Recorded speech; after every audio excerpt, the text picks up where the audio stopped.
On the 7th of November 2020, the Spirit Specialist opened its door, to the public for the very first time.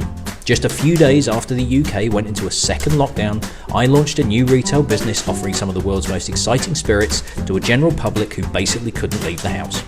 From day one, I always said that if I could make it to a year operating with the door still open and some money still in the bank, even if it was just a fiver, I could consider that a success. And so here we are, just a couple of weeks away from the shop's first birthday. To celebrate this anniversary, I'd like to present you my nominations for the Spirit Specialist Spirits of the Year 2021, those particular bottles that have stood out for me personally. Every single product sold in the shop I sample before bringing it in to ensure it's of a high standard and good value to you, the customer. And given the time of year, maybe these nominations will give you some ideas for presents in the run up to Christmas, or even just a little treat for yourself. On the weekend of our first birthday, I'll upload a new video in which I announce the winners. But for now, here's the nominations for the Gin of the Year and Flavoured Gin of the Year. Hello there. Ben Bowers, the Spirit Specialist, and let's have a look at the nominations for Gin of the Year. Now, as with the rum, because it's such a vast category and you can kind of split rum and gin into two categories, kind of plain, straight, whatever you want to call it, gin and rum, and flavoured, spiced rum in that case, but flavoured gin and rum.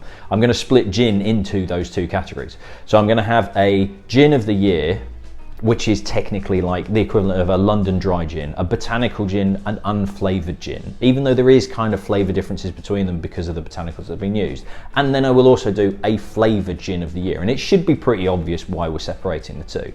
So first, let's look at the four nominations for the ordinary, straight, standard, I don't know what you call it, Gin of the Year. Number one, Inaugural Classic. So this is a South African gin that absolutely blew me away, not just because of the quality of the liquid, but also because of the integrity of Lorna, who is the lady that set up the entire business. I was fortunate enough to do an online tasting event with her earlier on this year, and her passion, her honesty, her kind of thinking about how spirits work, but also spirits work within the world, and also how it affects the environment and everything like this. It was really, really inspiring. And it really comes out in the quality of the liquid itself. They're very female-centric, but not in terms of the gin being female-centric. So it's not like, oh, we're promoting towards women, so we're going to make it pink and fluffy and sweet and all this lot. It is more subtle than that, and a bit more refined and a bit more grown up than that, in terms of the bottles themselves have been designed almost like a perfume bottle. So it's got an elegance to it, and so does the liquid.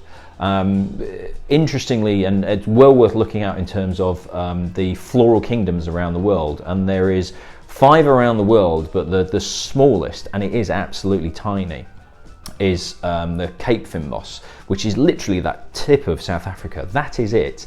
But there are like 10,000 unique species of flora and fauna in this one very, very small place, and that's what they're using in Inverroche. So what I love about the Classic is it starts off citrusy and then it turns peppery. You've got that juniper element, but you've got all this other complexity going on as well. It's clean, it's crisp, it's fresh, it works really well in a martini, but it works really well with tonics, and it will go with pretty much any other tonics as well. It's got enough kind of character and bite and weight behind it that even something really sour and strong like Schweppes won't completely kill this, like Schweppes Yellow Label tends to do with most gins. It really impressed me in terms of the liquid, but also everything around it in terms of the integrity of the company, the elegance of Lorna. She's an amazing woman, really, really inspiring. And if you do get the chance to either meet her or get yourself on YouTube and see some interviews with her, she really will inspire you as well. And that is exactly why this is the first nomination for the Gin of the Year. The second nomination is Lin Gin from Linlithgow Distillery. So this is in the shop mainly because of 2 regular customers of mine who are absolutely lovely, and had, when I opened the shop, an amazing golden retriever called Luca, who unfortunately passed away. And at the time of recording, they now have a new golden retriever called Rebus, who is much, much smaller and very cheeky, and I'm already deeply, deeply in love with. And they have a holiday home up near Linlithgow. So they actually popped up there after lockdown ended, and they were actually able to go to visit Scotland, etc., etc., and came back and said, oh, you know, have you tried Lin Gin? No, I've not even heard of them. So they'd actually brought me back a little sample of it, tried it, loved it, absolutely fell in love with it. So I now have it on the shelf.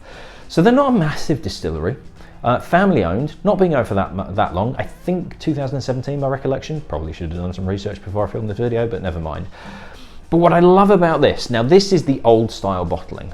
They are about to, or they have already launched a new bottling which looks quite distinctive to this. To be honest, it looks better, but the liquid is exactly the same.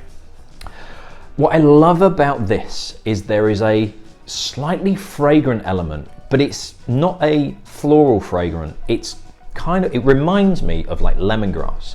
Now I don't think lemongrass is one of the botanicals used in here, but there is a soft, it reminds me of that sort of lemongrassy fragrant feel you get from a Thai green curry.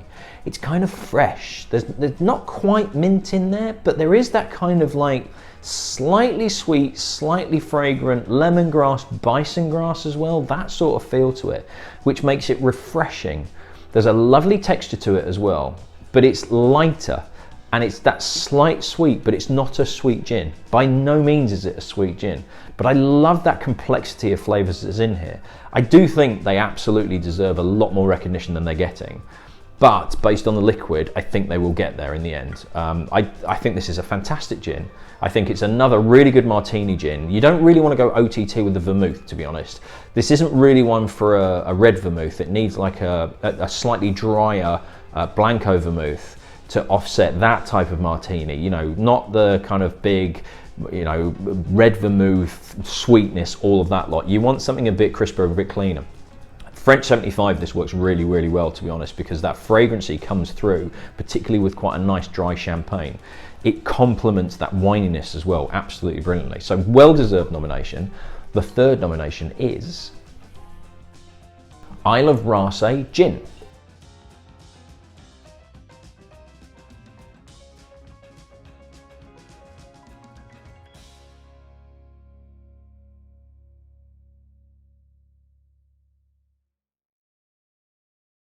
But as with most new distilleries that are dealing with whiskey, they decided to do a gin as well. Now, what the interesting thing about the Ramsay gin is they actually use rhubarb as one of the botanicals, but they're not using it as a rhubarb gin. They're not giving it rhubarb flavoring. It is just one of the botanicals that is then redistilled. What it gives it is a slight fruitiness. And again, there's a slightly fragrant edge. The rhubarb's not obvious until you really kind of go looking for it. And if you didn't know rhubarb was in it, it would be one of those where it's like, there's something in there that I just can't pick up and it's really familiar, and it would be that.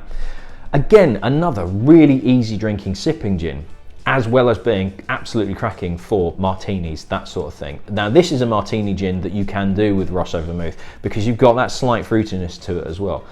It's slightly softer than the others that we've gone through so far. It's definitely softer than the inaugural, which makes it more of a sipping gin as well, which is always a good thing. And it's just a really, really well-made, really solid gin. Now I have some stock coming in that is actually going to be with some glasses for the run-up to Christmas. So if you're thinking about this as a Christmas present, I will have a gift pack that's got, I think, 2 glasses, because I'm waiting for them to turn up. That is essentially going to be the same price as this. But I love this. I think it's really, really good. The whiskey is amazing. You might hear about that in another video very shortly. But the gin is also really, really good indeed, because there are quite a few whiskey distilleries out there that are doing gins as well that are okay, but it's not really what they're into. These guys have taken it clearly very seriously and have done an absolutely brilliant job. So that's 3. The 4th and final nomination for the straight gin of the year is Rare Bird London Dry. So I have a big soft spot for this, and this is literally because it's not that far away from where I am, and Matt and Rare Bird have been involved with the shop since opening, and that is only because I was doing a gin tasting last year during furlough. with my other company on furlough, doing some tastings to just keep myself busy, and I literally Googled gin distilleries in the local area because I was like, well, if I'm going to do a gin tasting, I might as well do one nearby. Found Rare Bird, it popped up on Google Maps, got in touch with Matt, looked at the website, it looks all right, got in touch with Matt, said, I'm doing a gin tasting, I'd be really interested to feature you, you know, can you do me a deal on a bottle or something like that? So got a bottle for it, put it on the tasting, not really knowing what to expect, absolutely fell in love with it. Went down brilliantly. Like most people on it were like, this is incredible stuff, where can we get a bottle from? And it is brilliant. This is the great thing about this gin, is it's small scale, it's small batch. Matt was an ex-firefighter who they were holidaying in Tuscany on a regular basis, and they were taking that Mediterranean inspiration and bringing it into the gin that they wanted to produce. So you have Tuscan lemons used on this, you've got green peppercorn, you've got hibiscus, and I think it's the hibiscus that gives this a rich, round, slightly sweet, but not really, but there is some kind of element in there it's that kind of weird umami element that's kind of an unknown quantity, but makes it incredibly easy to drink on its own. It's the best sipping gin I have come across. He does a rhubarb and ginger gin, which is unsweetened completely, and he says it needs a mixer. On its own, it's really quite sour because it's sour rhubarb and ginger root, and it is, if you try it neat, it's like, whoa, this is pretty full on. And he's just brought out a vanilla spice gin as well, which as a spice gin is equivalent to a spiced rum. Brilliant for Christmas. But this, as somebody, people coming into the shop and going, I'd like to get a gin, I don't want flavoured, I just want like a standard gin, I will almost always put this as the, here's a couple of options for you, this is one of them. Because straight away, you've got an amazing gin that drinks neat, you've already got a fantastic base for any other cocktail, long drink, tonic, whatever that you might be doing with it. It is superb. I've had it in the shop since day one.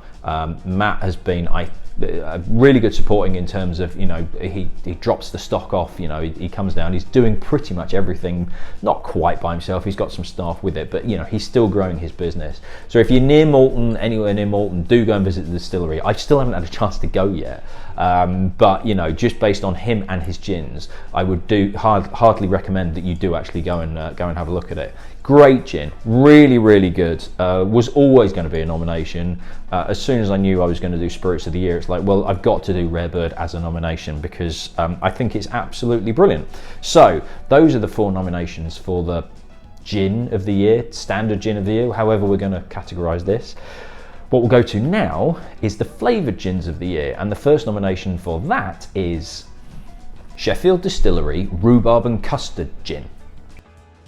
Now, the Sheffield Distillery is at the Chapeltown pub in Commercial. The Commercial pub in Chapeltown, just outside the centre of Sheffield. And I've known the guys there for quite a while. Paul I've known very well, who's their master distiller, because I used to do whiskey tastings with them with my previous role with Gordon MacPhail. So I knew that they were setting themselves up as a distillery. They want to do whiskey, but they are doing gins while they're getting everything up and running and kind of not learning on the go, because they did a hell of a lot of reading up before they even started distilling to ensure that everything was kind of up to scratch and they weren't essentially wasting stock by experimenting. Big full-on gins, proper what I would call Yorkshire gins. You know, their standard London dry gin has a lot of texture. It's very much about the weight of the texture. So he said, you know, well, we're doing some other flavoured gins, and one was rhubarb and custard. And I was like, okay, let's see how this goes. Now, when I tried this, I was utterly blown away because it really does taste of rhubarb and custard, but it tastes like rhubarb and custard dialed up to not 11 but about 15. It's really intense, possibly a bit too full on for some people. It is like again, as with some of the other flavoured ones that we're doing, it's like a distillation of those rhubarb and custard hard sweets that you get. I was really disappointed to find out that the custard element, custard flavour profile, is made by essentially roasting the rhubarb with Madagascar vanilla pods and then infusing that also in the spirit as well. It's not literally custard powder being stirred into the still. I just had this mental image in my head that that was how they did it, and unfortunately not. But it does exactly what it says on the tin and then some. If you're going to do a rhubarb and custard gin, bloody go for it, you know, really go full on with that flavour. Like I say, for some people, it's almost too intense, but if you're wanting rhubarb and custard, you've got it. You've absolutely got it with this gin. So it well deserves a nomination for a flavoured gin of the year. The second nomination is Shining Cliff Bakewell Pud. So, Shining Cliff is a relatively new addition to the shop, and it's actually from the White Peak Distillery, which is in Derbyshire, so not that far away from the shop. And I was so impressed with the gins that they were producing. Again, another distillery that is actually aiming to make whiskey and is producing a gin so that they have a revenue stream, but they're making sure that the gin is very, very good quality straight off the bat, because in essence it's an advert for what you are going to be doing as a whiskey. You know, the quality of this spirit is going to kind of give you an indication of the quality of the spirit that is yet to come. Now, the Bakewell Pud I was really intrigued in. My wife loves Bakewell tarts. On occasion she does make them, very rarely she makes them, but when she does, my word, they're absolutely fantastic. It's one of her favourite desserts and I absolutely love them as well. We are both into that kind of frangipane almondy type of flavour, and I was really intrigued to see this. Now, I got sent some samples of the rest of their gin range, but they didn't send me a sample of the Bakewell Pud.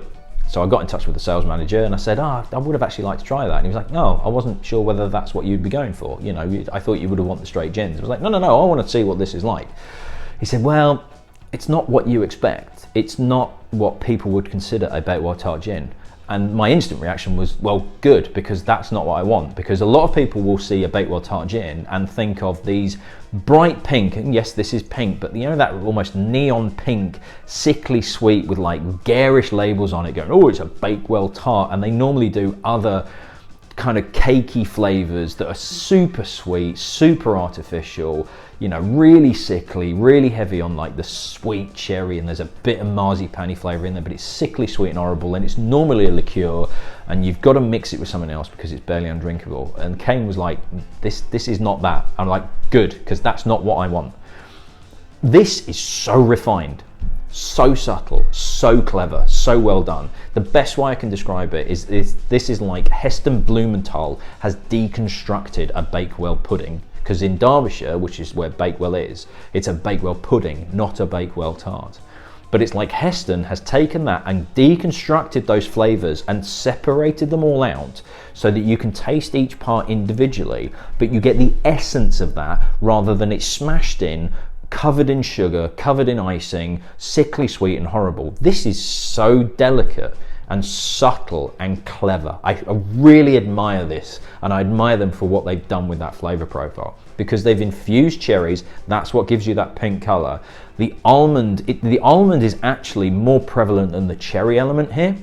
The almond is much more full on. It's drier than you would expect, but it's there, it's subtle. It's really interesting in cocktails. It really takes a martini in a completely different direction.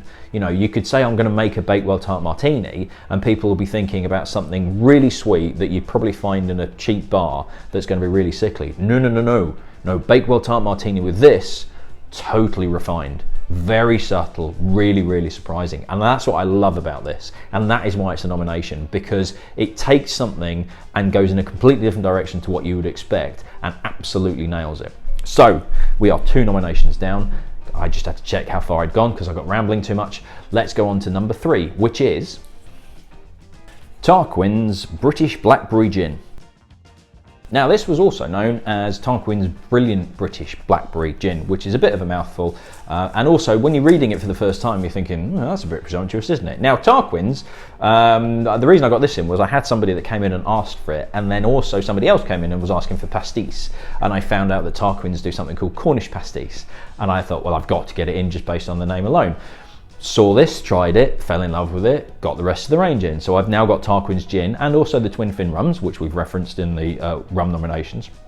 And he does a number of flavoured gins. And it was actually quite difficult to pick which one of the range to put in because they're all really, really good. The Blood Orange is really quite sharp and full on and does exactly what it says. It's full on blood orange, but it's got a lovely tanginess to it as well. The Strawberry and Lime really surprised me because I was expecting it to be quite sweet, and it's not. The strawberry is very refreshing. It's got a subtle sweetness to it, and that lime really lifts all the flavours. But the reason I've chosen the British Blackberry is this really is blackberry gin, slow gin, all of these kind of like dark berry gins. It's very hard to get that balance right between that kind of sharp tanginess that you get from the likes of a blackberry and a blackcurrant and all this lot, as well as that sweeter element, because if it becomes too sour, it becomes too sharp, it's almost undrinkable. What I love about what Tarquin's done with the British Blackberry is there is just enough of either side. The balance is, it's a difficult balance to find, and he's absolutely got it. It's incredibly drinkable. It's lovely neat. You know, it is not a liqueur. You know, we're looking at 38%. This is a gin. This is not a blackberry gin liqueur. So it drinks really, really well on its own. You know, stick this in the freezer and have this as a shot. Oh, absolutely fantastic. You could almost treat it like a blackberry sorbet as a palate cleanser between courses in a meal. Stick it in tonic, absolutely brilliant. Stick it in champagne, sparkling wine, loving it. Stick it in kind of like a fruity martini type of cocktail. It's great stuff. It's incredibly versatile, incredibly drinkable, brilliantly well balanced, and it absolutely deserves as a flavoured gin. You know, flavoured gins can go wrong quite easily, and there are a lot of flavoured gins out there that can go very wrong, particularly when you're dealing with quite intense flavours such as blackberry. And brilliantly, Tarquin has absolutely nailed it. So that is why that's my third nomination for flavoured gin of the year. The fourth and final nomination is Three Wrens Apple Crumble Edition. So this, my wife saw an advert for this on Facebook because, as usual, if you talk about something, if you think about something on Facebook, adverts pop up. And I own a drink shop. I work in a drink shop. I own the drink shop. This is my shop. So I'm very regularly talking about gin and vodka and whiskey and everything like that. So my Facebook feed is full of various adverts for various drinks brands. And this one popped up on my wife's feed because obviously I'm talking to her, Facebook is listening, so she gets the adverts as well.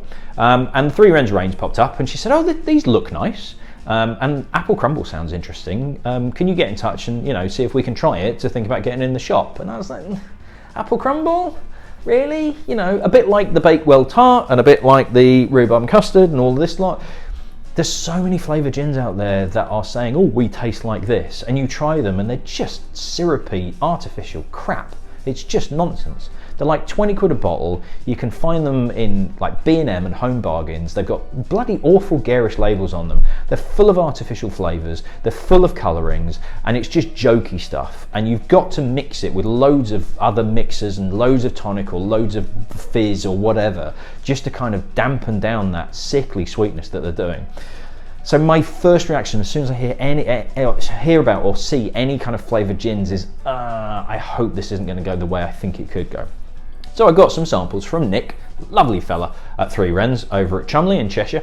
Tried this, blew my mind, absolutely blew my mind, because I still can't quite figure out how he's managed to get it. So this is not an apple flavoured gin, this is not an apple pie gin, this is an apple crumble, and it is absolutely crumble, not pie, not apple tart, tart tatin, nothing like that, apple crumble. Now, it is fresh apples, there's cinnamon, there is some citrus peel used in there as well, but the crumble element is toasted oats that he uses. He redistills and I think he macerates it afterwards as well, because there is a very, very slight sediment in here, almost imperceptible.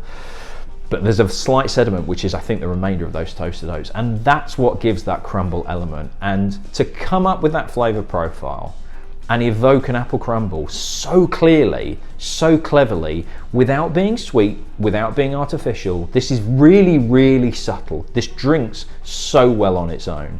But in a toasted apple sour, which is essentially a gin sour, but with this, if you put like a little bit of caramel syrup in that sour mix as well, oh, absolutely amazing as a cocktail. So versatility of it is fantastic, but the flavour profile, it's so clever. He's done such a good job in doing that. I think it's great stuff, and that is absolutely why it's a nomination. So those are the nominations for the flavoured gins. That's the nominations for the gin category in total. You will find out the winners at the final winners, kind of repeating myself now, but you'll find the winners at the winners announcement video, which will be the weekend of our first anniversary. Stick around, watch some of the other videos if you want. I've got some other categories to get through as well. And then I may well see you at the announcement videos. Cheers.